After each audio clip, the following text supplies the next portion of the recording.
కాబట్టి.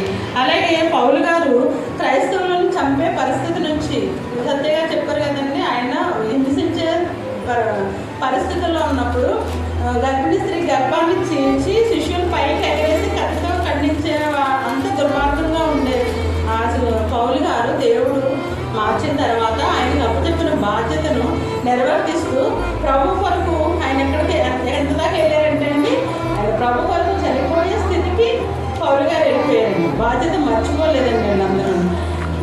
మనం కూడా దేవుడు మనకి ఏ బాధ్యత ఆ బాధ్యత, కుటుంబ బాధ్యత లేదా సంఘంలో బాధ్యత, ఏ బాధ్యత అయినా సరే మనం సక్రమంగా నిర్వర్తించగలిగే వారుగా ఉండాలని చెప్పేసి మనం కోరుకుంటున్నాం. అలాగే బాధ్యత నిర్వర్తించిన వారికి ఇన్ని మేలు ఇన్ని జరిగినప్పుడు బాధ్యతలు విస్మరించిన వారిని కూడా మనం కొంతమంది చూద్దామండి.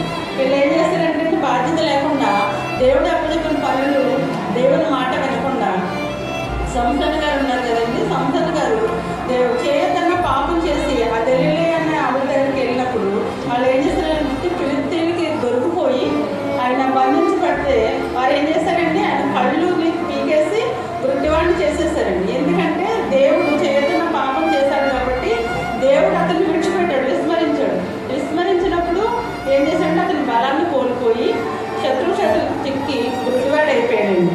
అలాగే యానా గారు కూడా దేవుడు ఒక బాధ్యత చెప్పాడండి. నినివే పట్టణానికి నువ్వు వెళ్ళి ఆ ప్రజలందరికీ సువార్త చెప్పమన్నప్పుడు ఆయన నినివే పట్టణ ప్రజలకు భయపడి తర్సీసుకు పారిపోయినప్పుడు దేవుడు వదిలేడు కదండి, ఆ చేపకి ఆజ్ఞయించి మూడు రోజులు చేప కడుపులో ఉండేటట్టు చేపకి ఆజ్ఞయించాడండి. ఆజ్ఞయించి అతన్ని మరలా తర్సీసుకి తీసుకొచ్చాడండి.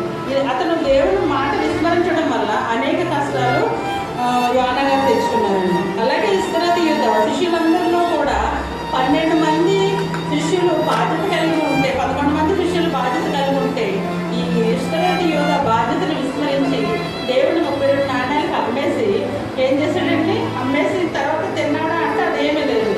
దేవుడు తెలివేసిన తర్వాత అతను మారు మనసు కలిగి ఆ నాణ్యాలు అక్కడే పడేసి పోయి ఉరిపెట్టుకుని చనిపోయాడండి. అలాగే హామాన్ అనే వ్యక్తి కూడా దేవుడు అతను ఒక మంచి బాధ్యత కలిగిన వ్యక్తి రాజుగారి సన్నిధిలో, కానీ అతను అధికారాన్ని దుర్వినియోగం చేసి తన బాధ్యతను మర్చిపోయి ఈ మొద్దుకైన వ్యక్తిని ఉరి తీయాలని ప్లాన్ చేసి ఏం చేశాడంటే అతనే ఉరి తీయబడ్డాడు.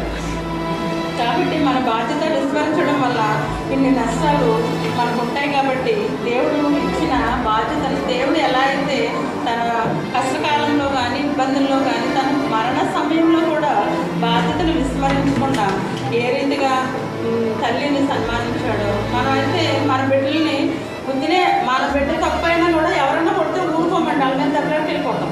కానీ మరియమ్మ గారు ఏమి పాపం ఎదిగిన తన బిడ్డను ఆ రీతిగా సిలువేసేసి సిలువలో హింసిస్తుంటే ఎంతగానో రోధించారండి. అలాంటి మన తల్లిదండ్రులు మనల్ని ఎంతగా సపోర్ట్ చేస్తారో అలా తల్లిదండ్రులను బాధ్యత కలిగి తల్లిదండ్రులను మనం ఆదరించేవారుగా ఈ లోకంలో ఉండాలండి. అదే రీతిగా దేవుడు ఈ మాటను ఆయన చూపించి మనకి మాధుర్యం చూపించారు. కాబట్టి ఈ మాట ద్వారా మనం అందరం ఆదరణ పొంది దేవుడు మనకి మంచి ఆదరణ కలిగించాలని ఈ మాట ద్వారా మిమ్మల్ని పేర్కొంటున్నానండి.